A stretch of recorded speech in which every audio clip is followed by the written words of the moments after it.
अध्याय 3 कर्म योग। अर्जुन ने कहा, हे जनार्दन, हे केशव, यदि आप बुद्धि को सकाम कर्म से श्रेष्ठ समझते हैं तो फिर आप मुझे इस घोर युद्ध में क्यों लगाना चाहते हैं? आपके व्यामिश्रित उपदेशों से मेरी बुद्धि मोहित हो रही है, अतः कृपा करके निश्चय पूर्वक मुझे बताएं कि इनमें से मेरे लिए सर्वाधिक श्रेयस्कर क्या होगा। श्री भगवान ने कहा, हे निष्पाप अर्जुन, मैं पहले ही बता चुका हूं कि आत्म साक्षात्कार का प्रयत्न करने वाले दो प्रकार के पुरुष होते हैं। कुछ इसे ज्ञान योग द्वारा समझने का प्रयत्न करते हैं तो कुछ भक्तिमय सेवा के द्वारा। न तो कर्म से विमुख होकर कोई कर्मफल से छुटकारा पा सकता है और न केवल संन्यास से सिद्धि प्राप्त की जा सकती है। प्रत्येक व्यक्ति को प्रकृति से अर्जित गुणों के अनुसार विवश होकर कर्म करना पड़ता है, अतः कोई भी एक क्षण भर के लिए भी बिना कर्म किए नहीं रह सकता। जो कर्म इंद्रियों को वश में तो करता है, किंतु जिसका मन इंद्रिय विषयों का चिंतन करता रहता है, वह निश्चित रूप से स्वयं को धोखा देता है और मिथ्याचारी कहलाता है। दूसरी ओर यदि कोई निष्ठावान व्यक्ति अपने मन के द्वारा कर्मेंद्रियों को वश में करने का प्रयत्न करता है और बिना किसी आसक्ति के कर्म योग प्रारंभ करता है, तो वह अति उत्कृष्ट है।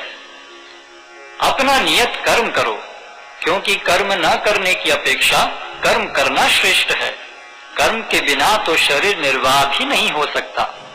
श्री विष्णु के लिए यज्ञ रूप में कर्म करना चाहिए, अन्यथा कर्म के द्वारा इस भौतिक जगत में बंधन उत्पन्न होता है।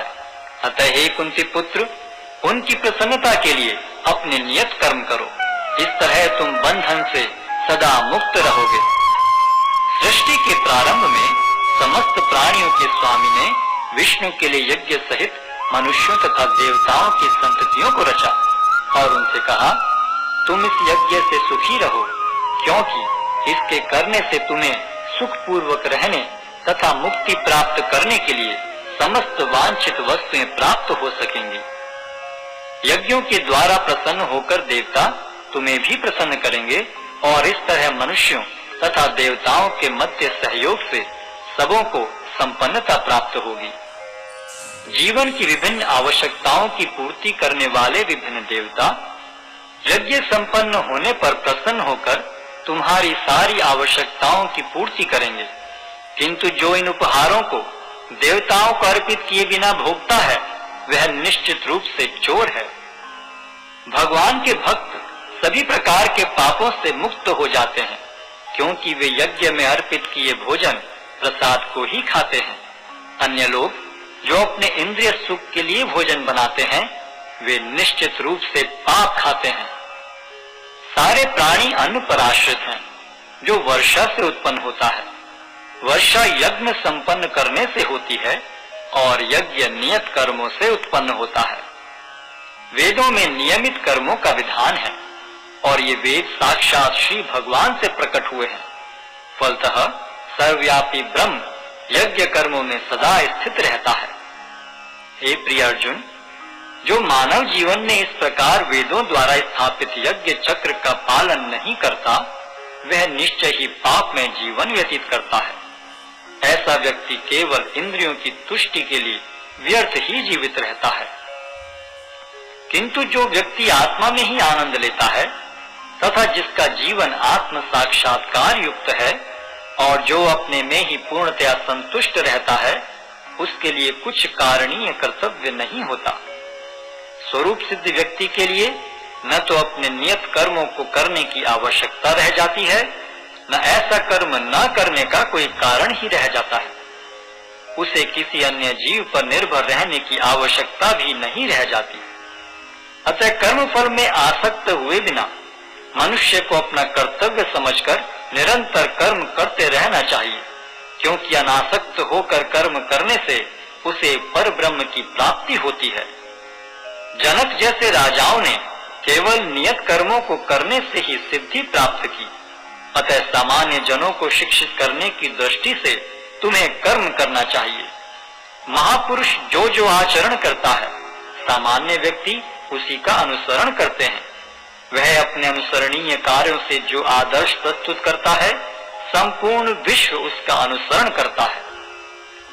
हे प्रथापुत्र, तीनों लोकों में मेरे लिए कोई भी कर्म नियत नहीं है।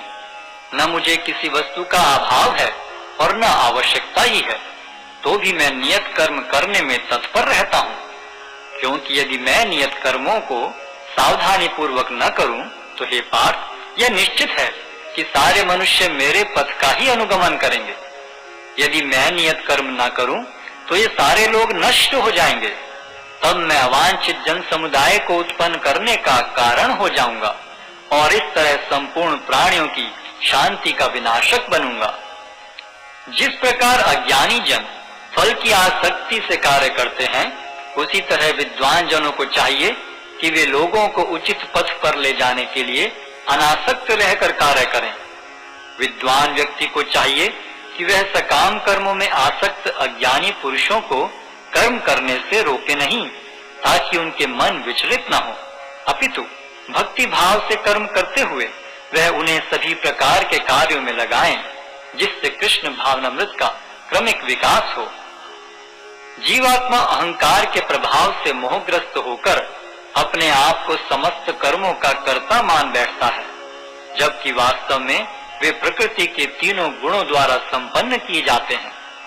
हे महाबाहो, भक्ति भाव में कर्म तथा सकाम कर्म के भेद को भली भांति जानते हुए जो परम सत्य को जानने वाला है, वह कभी भी अपने आप को इंद्रियों में तथा इंद्रिय तृप्ति में नहीं लगाता। माया के गुणों से मोहग्रस्त होने पर अज्ञानी पुरुष पूर्णतया भौतिक कार्यों में संलग्न रहकर उनमें आसक्त हो जाते हैं। यद्यपि उनके ये कार्य उनमें ज्ञानाभाव के कारण अधम होते हैं, किंतु ज्ञानी को चाहिए कि उन्हें विचलित न करे। अतः हे अर्जुन, अपने सारे कार्यों को मुझ में समर्पित करके मेरे पूर्ण ज्ञान से युक्त होकर लाभ की आकांक्षा से रहित, स्वामित्व के किसी दावे के बिना तथा आलस्य से रहित होकर युद्ध करो।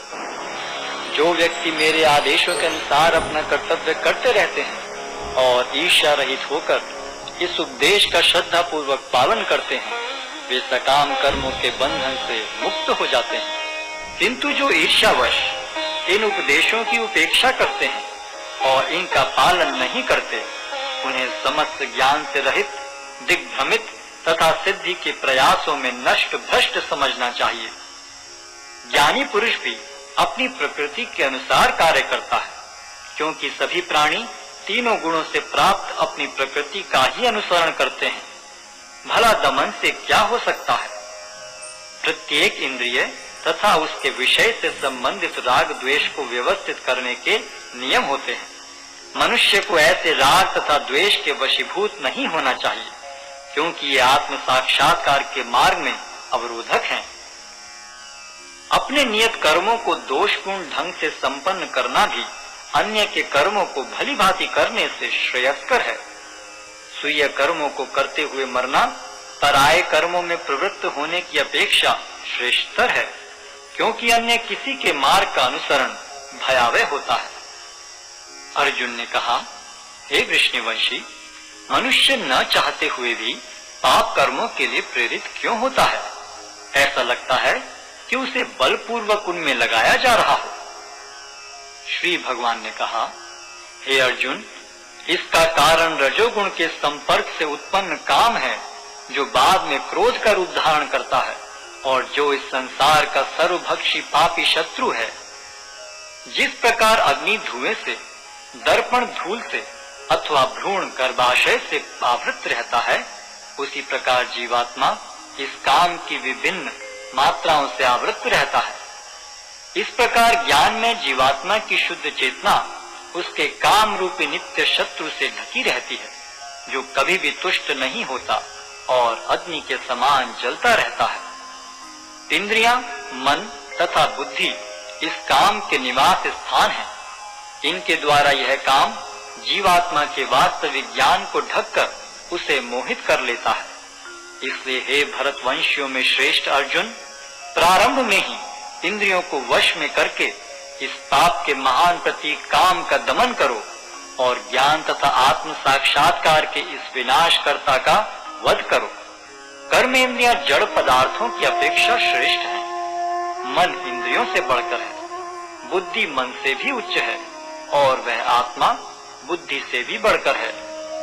इस प्रकार हे महाबाहु अर्जुन, अपने आप को भौतिक इंद्रियों, मन तथा बुद्धि से परे जानकर और मन को सावधान आध्यात्मिक बुद्धि से स्थिर करके आध्यात्मिक शक्ति द्वारा इस काम रूपी दुर्जय शत्रु को जीतो।